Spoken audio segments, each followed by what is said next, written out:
Je suis dans la joie de vous retrouver ce matin. Et merci pour vos prières. Je vous invite sans plus tarder à ouvrir votre Bible dans le livre de la Genèse, chapitre 22. Genèse 22. J'aimerais partager un sujet très intéressant avec vous sur le thème « La foi obéissante ». La foi obéissante, donne-moi ton Isaac. C'est ce que Dieu te dit ce matin, donne-moi ton Isaac. Chacun a son Isaac, qu'il chérit, qu'il aime, qu'il soigne et auquel il est vraiment attaché, accroché. Et ce matin, Dieu veut que tu lui donnes ton Isaac. Genèse chapitre 22. Le Seigneur a besoin de ton Isaac. Amen. Est-ce que tu es prêt? C'est la question ce matin. Il veut justement ton Isaac. Il ne veut pas un serviteur quelconque. Dieu, son choix, c'est ton Isaac. Nous lisons, après ces choses, Dieu mit Abraham à l'épreuve et lui dit, Abraham, et il répondit, mais voici, Dieu dit, prends ton fils, ton unique, celui que tu aimes, Isaac, va-t'en au pays de Morija, et là, offre-le en holocauste sur l'une des montagnes que je te dirai. Abraham se leva de bon matin, sella son âne et prit avec lui 2 serviteurs et son fils Isaac. Il fendit du bois pour l'holocauste et partit pour aller au lieu que Dieu lui avait dit. Le 3e jour, Abraham, levant les yeux, vit le lieu de loin, et Abraham dit à ses serviteurs, « Restez ici avec l'âne, moi et le jeune homme, nous irons jusque-là pour adorer, et nous reviendrons auprès de vous. » Abraham prit le bois pour l'holocauste, le chargea sur son fils Isaac et porta dans sa main le feu et le couteau, et ils marchèrent tous les deux ensemble. Alors Isaac, parlant à Abraham, son père, il lui dit, « Mon père ?» Et il répondit, « Me voici, mon fils. » Isaac reprit, « Voici le feu et le bois, mais où est l'agneau pour l'holocauste ?» Abraham répondit, « Mon fils, Dieu se pourvoira lui-même de l'agneau pour l'holocauste. » Et ils marchèrent tous les deux ensemble. Lorsqu'ils furent arrivés au lieu que Dieu lui avait dit, Abraham y éleva un autel et rangea le bois. Il y a son fils Isaac et le mit sur l'autel, par-dessus le bois. Puis Abraham étendit la main et prit le couteau pour égorger son fils. Alors un ange de l'Éternel l'appela des cieux et dit, « Abraham, Abraham ?» Et il répondit, « Me voici. » L'ange dit, « N'avance pas ta main sur l'enfant et ne lui fais rien, car je sais maintenant que tu crains Dieu et que tu ne m'as pas refusé ton fils, ton unique. » Abraham leva les yeux et vit derrière lui un bélier retenu dans un buisson par les cornes, et Abraham alla prendre le bélier et l'offrit en holocauste à la place de son fils. Abraham donnant à ce lieu le nom de Jéhovah Jireh. C'est pourquoi l'on dit aujourd'hui, à la montagne de l'Éternel, il sera pourvu. L'ange de l'Éternel appela une seconde fois Abraham des cieux et lui dit, « Je le jure par moi-même, parole de l'Éternel, parce que tu as fait cela et que tu n'as pas refusé ton fils, ton unique. Je te bénirai et je multiplierai ta postérité comme les étoiles du ciel et comme le sable qui est sur le bord de la mer, et ta postérité possédera la porte de ses ennemis. » Amen. Toutes les nations de la terre voudront être bénies en ta postérité parce que tu as obéi à ma voix. Donne-moi ton Isaac. Je crois que c'est ce genre de prédication que nous n'aimons pas trop entendre, écouter, mais c'est ce genre de message qui change radicalement la vie et l'histoire du croyant. Vous savez, on peut dire que chacun peut dire qu'il aime Dieu, n'est-ce pas? Nous aimons Dieu. Qui n'aime pas Dieu qui lève sa main?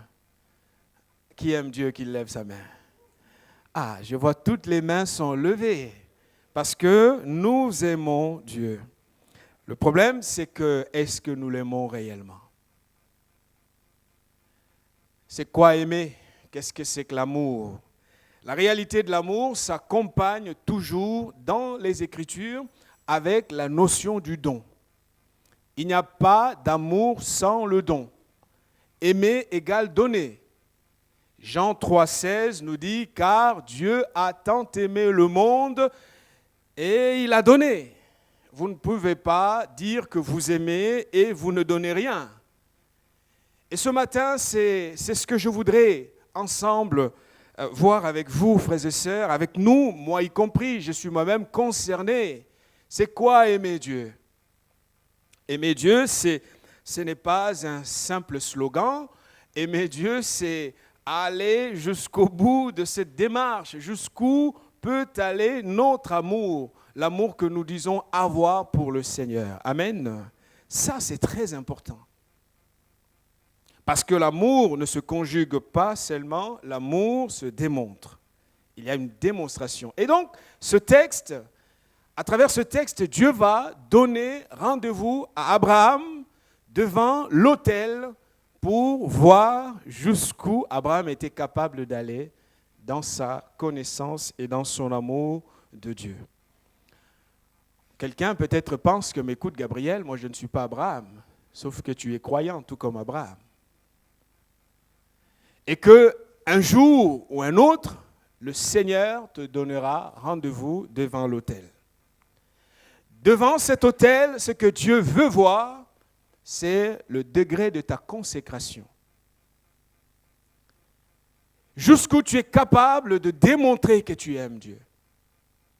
C'est une question qui est posée à chacun d'entre nous. On ne peut pas faire l'économie de cette réalité. Un jour ou l'autre, Dieu nous convoquera devant l'autel pour voir de quoi sommes-nous capables. Amen. Donne-moi ton Isaac. Nous sommes habitués de demander à Dieu, mais pas du tout habitués à entendre Dieu nous demander. Pour faire nos demandes, formuler ce que nous voulons, chercher à ce que Dieu nous bénisse, nous sommes des champions, nous croyants, nous chrétiens. Mais combien de fois avons-nous entendu la voix de Dieu nous dire « À mon tour, je veux que tu me donnes ». Vous savez, si nous ne donnons pas à Dieu, nous n'entrerons pas dans notre héritage. C'est pour cela que les églises sont remplies des gens qui vont au final dire « Dieu m'a menti, Dieu ne fait rien ». Non! Venir à l'église est une chose, mais entrer dans son héritage est une autre chose. Ce que Dieu voulait ici, c'est de définitivement bénir Abraham. Mais pour le bénir définitivement, il y avait un dernier examen. Le dernier examen avait pour but de voir si Abraham était accroché au don plutôt qu'au donateur. La plupart d'entre nous, nous avons été à l'école, lorsqu'il y a des concours, il y a des questions, on veut voir de quoi la personne qui prétend à ceci est capable. On veut vérifier. La foi applique les mêmes principes. La grâce est une responsabilité. La grâce ne veut pas dire que tout est gratuit, c'est comme ça, pas du tout. Abraham a connu Dieu par la foi. Il n'avait posé aucune œuvre que Dieu s'est manifesté à lui pour lui dire « Toi, avec toi, je vais faire ceci. » Alléluia. Frères et sœurs, c'est important. Parce qu'un jour ou l'autre, Dieu nous invitera chacun d'entre nous. Dieu nous donnera un rendez-vous devant l'autel pour voir si nous allons garder notre Isaac ou nous allons démontrer, nous irons jusqu'au bout de lui l'offrir, le mettre sur l'autel de l'Éternel. Mais, premier point que j'aimerais voir avec nous, avant de sacrifier Isaac, il faut d'abord sacrifier Ismaël. Alléluia. Dieu ne demandera pas Isaac avant d'avoir demandé Ismaël.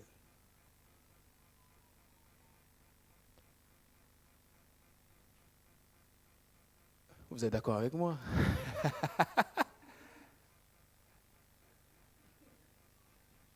Ismaël a été le choix de la chair, la sémence de la volonté de l'homme. On sait à quel point la chair est un frein dans notre marche avec Dieu. La sémence de la chair n'héritera pas avec la sémence de l'esprit. Et quand Abraham avait du mal à sacrifier Ismaël, Dieu vient vers lui au chapitre 21, verset 12.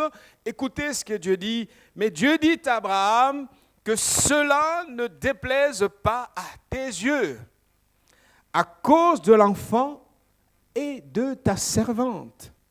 Dans le schéma de Dieu, dans la logique de Dieu, il n'a jamais intégré cette femme Agar comme une femme pour Abraham. Dieu n'approuvera jamais un péché. Le péché reste un péché, même si les accords traditionnels, les lois des hommes, les coutumes donnaient un droit légal à Abraham de prendre cette femme, la servante, pour épouse, mais devant Dieu, Dieu a recadré les choses. Cette femme est restée une servante. Alléluia. Comment voulez-vous entrer dans votre destinée avec Dieu si vous traînez avec vous Ismaël? Vous ne verrez pas la gloire de Dieu dans votre vie si Ismaël fait compagnie de vos... Il est dans vos bagages, il est là avec vous.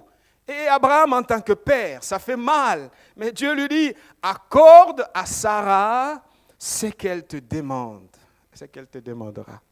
Car c'est d'Isaac que sortira une postérité qui te sera propre. La postérité qui te sera propre sortira d'Isaac. Elle ne viendra pas d'une autre source. Ça sera Isaac qui est le fils de la promesse. Ça sera lui. Et donc Abraham était obligé de passer par ce premier point, cette première étape qui consistait à sacrifier Ismaël. On ne peut pas sacrifier Ismaël, on ne peut pas sacrifier Isaac si on ne commence pas par préalablement sacrifier Ismaël. Ismaël, je l'ai dit, c'est le choix de la chair, c'est le choix du péché. Tu ne peux pas être dans ton héritage avec le Seigneur si tu vis et tu poursuis une vie de péché. Vous savez, on peut toujours dire que Dieu est bon, mais attention, venir à l'église n'est pas un visa pour le ciel. Le visa du ciel, c'est la persévérance, la fidélité. Le livre d'Apocalypse nous dit à celui qui persévérera jusqu'au bout, je donnerai la manne cachée. Dieu donnera parce qu'on a persévéré jusqu'au bout. Nous voulons voir une communauté puissante, vivante, qui vit dans la crainte de Dieu. Commence en premier lieu à te séparer d'Ismaël, alors tu verras la gloire de Dieu dans ta vie. Amen. C'est très important, frères et sœurs. Aussi longtemps qu'il est dans nos bagages, avec nous, nous ne verrons pas la main de Dieu. Et Dieu dira à Abraham, écoute ta femme.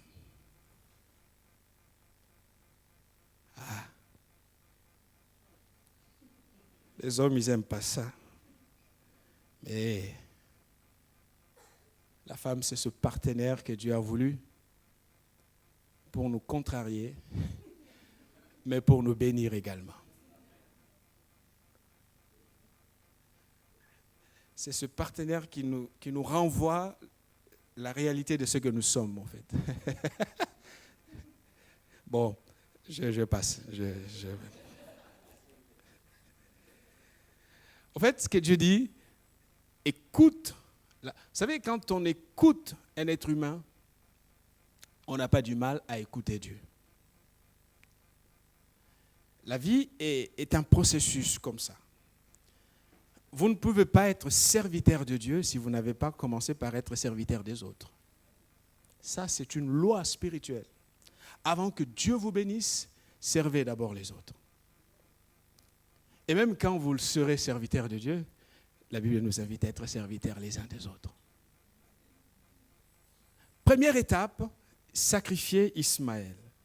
Et l'apôtre Paul reprend ces termes et dit dans Galates chapitre 5, versets 16 à 17, « Marchez selon l'esprit et vous n'accomplirez pas les désirs de la chair, car la chair a des désirs contraires à ceux de l'esprit et l'esprit en a des contraires à ceux de la chair. Ils sont opposés entre eux afin que vous ne fassiez point ce que vous voudriez. » Première étape, sacrifions Ismaël, alors Dieu nous donnera la force d'aller, au moment venu, de sacrifier Isaac.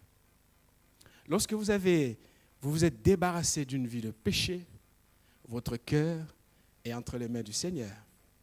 Ce que Dieu vous demandera, vous n'aurez plus du mal à le lui donner, parce que vous savez que le premier round, vous l'avez remporté, et la suite, ça ira avec la grâce de Dieu. Amen. Deuxième point, l'autel de Dieu est un lieu de révélation. Souvent, nous avons une fausse image de nous-mêmes.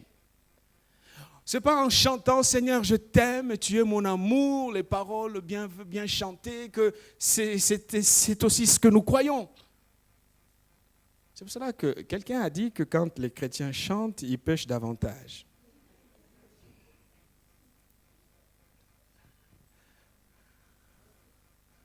Mais bon, l'autel est un lieu de révélation, de la révélation de ce que nous sommes. Nous sommes produits de la grâce divine. Nous ne sommes pas maîtres de nous-mêmes. C'est la grâce de Dieu qui nous a été faite. Et donc, quand j'arrive, le véritable adorateur comprend cette réalité, comprend ce principe, et il arrive devant Dieu avec la connaissance, la reconnaissance de ce que Dieu est pour lui. L'apôtre Paul pouvait dire, Dieu lui a répondu, Paul dit, dans 2 Corinthiens chapitre 12, versets 8 à 10, « 3 fois j'ai prié le Seigneur de l'éloigner de moi, et il m'a dit, ma grâce te suffit, car ma puissance s'accomplit dans la faiblesse. Je me glorifierai donc bien volontiers de mes faiblesses, afin que la puissance de Christ repose sur moi. C'est pourquoi je me plais dans les faiblesses, dans les outrages, dans les calamités, dans les persécutions, dans les détresses, pour Christ. Et car quand je suis faible, c'est alors que je suis fort. » Nous sommes, quand on arrive devant l'autel de Dieu, nous reconnaissons, nous comprenons qui nous sommes. Et le rendez-vous devant l'autel veut faire cette révélation de notre identité. Quand Dieu te demande ton Isaac, qu'est-ce qu'il veut? Il veut que tu te rendes compte de qui tu es. Ça va travailler nos tripes, ça va déchirer notre cœur, ça va être douloureux. Mais c'est là qu'on reconnaît qui on est. Parce que cette révélation de ce que nous sommes est aussi la révélation de ce que nous ne sommes pas. Dieu voulait voir et voulait qu'Abraham comprenne que c'est Dieu qui est au-dessus de tout. Ce n'est pas l'enfant qui lui avait été donné. Ce n'est pas la bénédiction qu'il avait reçue. Et cela a aidé Abraham à reconnaître, à la fois pour Dieu, de voir si Abraham était plus accroché aux bénédictions à Isaac qu'à la réalité de Dieu lui-même. Vous savez, lorsque Dieu nous appelle et Dieu nous demande quelque chose qui nous fait mal, Dieu veut nous aider à comprendre, à reconnaître notre degré de maturité. Si nous ne donnons pas et que nous commençons à négocier avec Dieu, au fait, il y a encore un chemin très long à parcourir. Et donc, il ne faut pas prétendre à des grandes prières. Il faut faire cette prière, Seigneur, aie pitié de moi. Change mon cœur, Seigneur. Change mon cœur. Alléluia. C'est important, frères et sœurs. Troisième chose que je vois dans le texte, c'est que en tant qu'adorateur, Abraham l'était, il y a toujours la loi du sacrifice. Vous savez, la vie chrétienne n'est facile pour personne. Si on vous dit, si quelqu'un vous affirme autre chose, fouillez vite cette personne. Ce n'est facile pour personne. Et la vie d'un adorateur, c'est justement cela, comprendre que tout mon pèlerinage, tout mon parcours spirituel, Dieu me demandera de mettre en pratique la loi du sacrifice. Sacrifice de quoi? Sacrifice de ce que nous sommes. Nous avons besoin de nous présenter devant Dieu comme une offrande vivante. Alléluia. Cette loi du sacrifice nous fait comprendre qu'il nous faut perdre pour gagner. Qu'il nous faut abandonner pour grandir. Qu'il nous faut laisser tomber pour beaucoup recevoir. Aussi longtemps que nous n'aurons pas pratiqué ces choses, nous n'irons nulle part. Nous allons faire du surplace dans l'église et au final croire que Dieu nous a menti. Le Seigneur est bon.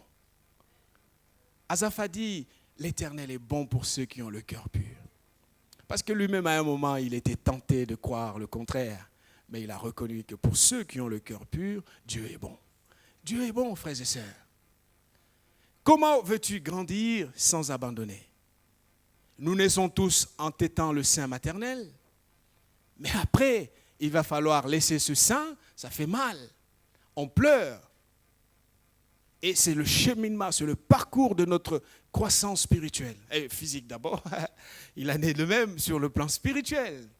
Tu ne peux pas accumuler, garder le mal et le péché, jouer avec ces choses et attendre que tu agisses dans ta vie. Ce matin, Dieu veut que tu abandonnes, que tu perdes pour que tu gagnes. Amen. Toute élévation est conditionnée à ce principe, à la loi du sacrifice. Lorsque vous faites le bac, votre bac, vous n'avez pas les questions qu'on poserait à un enfant de la 6e, par exemple. Le niveau est rehaussé, relevé. Et il va falloir travailler. Il en est de même de notre parcours spirituel. Vous savez pourquoi dans les églises, il y en a qui grandissent, il y en a qui ne grandissent pas. Le problème, c'est que nous ne comprenons pas que la foi, la vie spirituelle, lorsque Dieu nous appelle à une foi obéissante, il veut que nous mettions en pratique ce principe de sacrifice. Amen. La crainte, Proverbe 15, verset 33, la crainte de l'Éternel enseigne la sagesse et l'humilité précède la gloire. Il n'y a pas de gloire sans effort. Il n'y a pas de croissance avec Dieu si, au fond de moi, je ne travaille pas sur moi-même. Donne-moi ton Isaac. Dieu veut que ce matin, tu prennes ton Isaac et que tu le déposes sur l'autel. Alors la gloire de Dieu se manifestera dans ta vie. Amen. La grâce, je l'ai dit, c'est un appel à la responsabilité et non une désobéissance, une espèce de permissivité constante, parce qu'il y a des gens qui vivent dans le péché, ne craignent pas Dieu, et quand on dit « tout est grâce », oui, tout est grâce, mais avec cette grâce, tu finiras en enfer. Parce que tu as mal compris la grâce.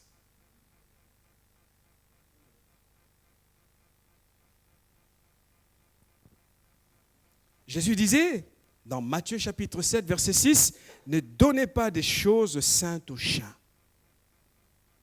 et ne jetez pas vos perles devant les pourceaux, de peur qu'ils ne les foulent aux pieds et ne se retournent et ne vous déchirent. » Il y a des efforts spirituels à faire, à fournir. Il y a des choses dont il faut absolument se débarrasser pour grandir avec le Seigneur, pour voir la main de Dieu, pour voir la gloire de Dieu. Vous savez, on peut vous imposer les mains, vous tombez, vous vous relevez. Demain, on vous imposera les mains, vous allez retomber. Ça va être comme un show, hein, vous savez, on aime ça. Tu tombes, tu te relèves et il n'y a rien qui change. Tu es toujours la même personne, vautrant dans les mêmes situations. Non, Dieu veut que ce matin, tu dises, oui, ça me fait mal, ça m'interpelle, je ne veux pas. Vous croyez qu'Abraham n'a pas souffert lorsqu'il a porté Isaac sur l'autel? C'était douloureux. Quel parent ferait cela? Surtout qu'il n'en avait qu'un. Et aucune chance d'en avoir d'autres. Alléluia. Si je parle comme ça, frères et sœurs, vous êtes ma joie. Si je parle comme ça, c'est pour que nous grandissions ensemble avec Dieu. Pour que ça change dans nos vies, ça change dans nos familles, ça change dans cette église. Et le rayonnement de Dieu sera là. La gloire de Dieu sera là. La puissance de Dieu ne sera pas recherchée, elle sera là comme dans l'église primitive. On n'avait pas besoin de prier que les malades étaient guéris. Parce que c'était une communauté qui vivait la crainte de Dieu, qui cherchait la face de Dieu. Alors quel est l'Isaac que tu as et qui t'empêche d'entrer dans ta destinée? Ce matin, Dieu veut que tu apportes cet Isaac, tu le déposes devant l'autel. Ça va faire mal, ça fait mal. Abraham a souffert. Je vais vous expliquer avant de terminer, il a souffert. Pourquoi cela? Parce que c'est important. Et la dernière chose, c'est, vous ne pouvez pas, vous savez, l'écoute précède la vision. Il y a des gens qui ont eu des visions sans avoir écouté et ça a donné des projets humains. Avant de voir l'animal qui était qui était accroché dans le buisson, Abraham a d'abord écouté le Dieu qui lui a demandé. Aussi longtemps que tu refuseras d'écouter la voix de Dieu, tu ne verras pas la vision de Dieu pour ta vie. Ah, Dieu m'a dit. Dieu t'a dit quoi? J'ai une vision. Quelle vision? Qu'est-ce que tu as entendu de sa part? Qu'est-ce que réellement Dieu t'a montré? Celui qui entend la voix de Dieu est aussi celui qui verra l'animal sur la montagne. Si vous n'entendez pas la voix de Dieu, sachez-le que vous êtes en train de vous faire du mal. Parce que le perdant dans tout ça, c'est qui? C'est vous. C'est le pas Dieu. Alléluia. Abraham, lorsqu'il entend cette voix, il aurait pu dire, mais ça c'est une voix qui n'est pas celle que j'ai toujours entendue. Mais c'est quoi cette voix bizarre? Il arrive parfois que Dieu nous interpelle sur un point et on commence à dire, est-ce que ça c'est Dieu ou c'est moi ou c'est le diable? Le diable souffre pour rien. On trouve toutes les justifications. C'est le diable. Non! Dieu est en train de te parler. Ça ne te plaît pas, ça te rémue, ça te bouscule. Mais c'est important, c'est comme un traitement. Lorsqu'on est en train de vous traiter, il y a des médicaments à prendre. Lorsque vous soignez une plaie, il faut remuer, il faut enlever, et puis mettre de l'alcool. Ça va brûler, ça va faire mal, mais cette douleur est nécessaire. Parce qu'elle travaille à notre guérison. Elle vise notre bonne santé. Donne-moi ton Isaac. Et Abraham a discerné par la foi que c'était Dieu qui lui parlait. Ce n'était pas sa pensée, ce n'était pas ses propres désirs, mais Dieu a parlé. Parce que la foi obéissante, frères et sœurs, c'est une foi qui exclut les sentiments et se protège des émotions. Imaginez un seul instant qu'Abraham ait dit à Sarah ce qu'il allait faire.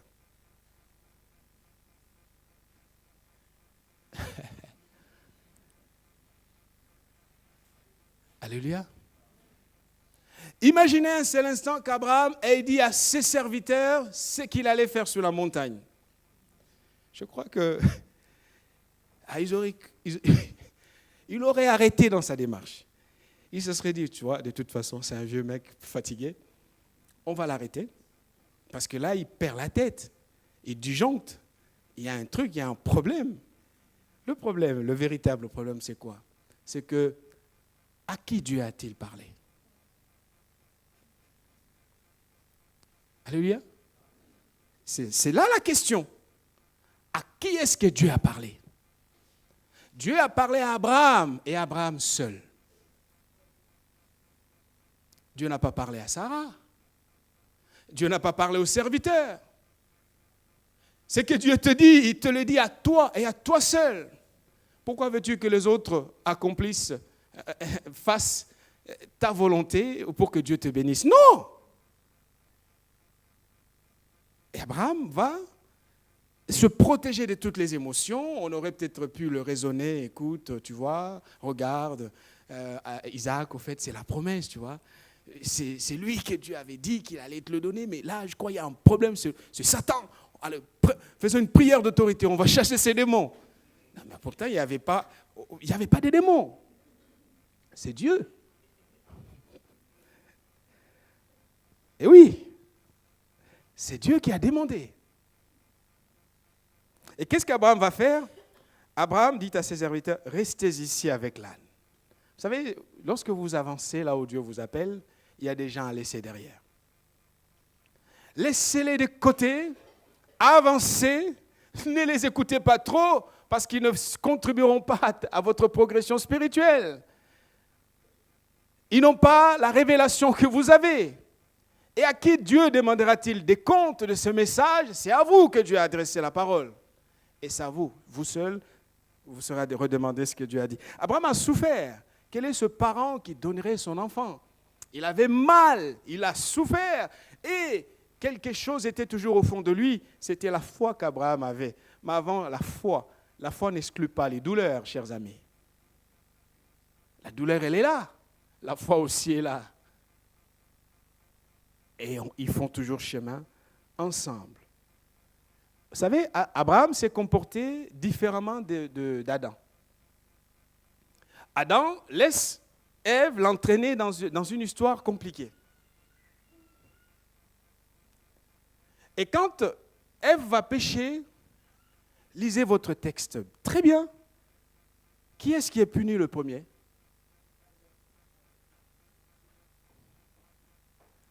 Dieu punit le premier Adam. C'était lui l'interlocuteur de Dieu. Ah, c'est pas de ma faute. Ah, c'est pas moi. Mais ça ne résout rien. Il avait la possibilité de se rattraper, mais il n'a pas fait. Lorsque vous laissez quelqu'un d'autre vous conduire, vous voyez ce que ça donne comme résultat. Lorsque vous laissez quelqu'un d'autre accomplir la volonté de Dieu à un message qui vous avait été adressé, voici les résultats. Adam aurait pu arrêter la folie d'Ève, mais il ne l'a pas fait. Abraham s'est protégé de cette réalité et il a gardé les choses. Il a gardé la barque jusqu'au bout. C'est pour cela que le Seigneur a béni sa vie.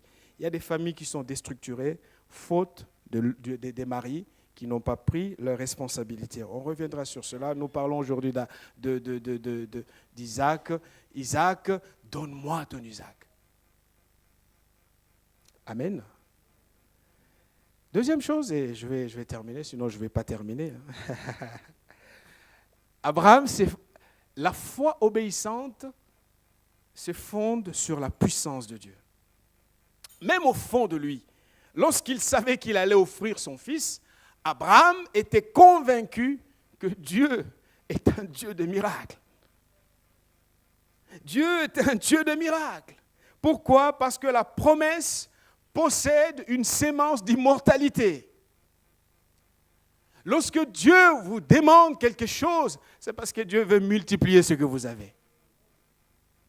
Dieu veut vous enrichir. Donner à Dieu égale devenir riche. Si je donne à Dieu ma vie, Dieu va la multiplier. Dieu va la transformer. Dieu va l'arranger. Dieu va la bénir. Vous ne regretterez rien, frères et sœurs, vous qui êtes là ce matin, peut-être qui n'avez pas reçu le Seigneur et qui vous posez des questions.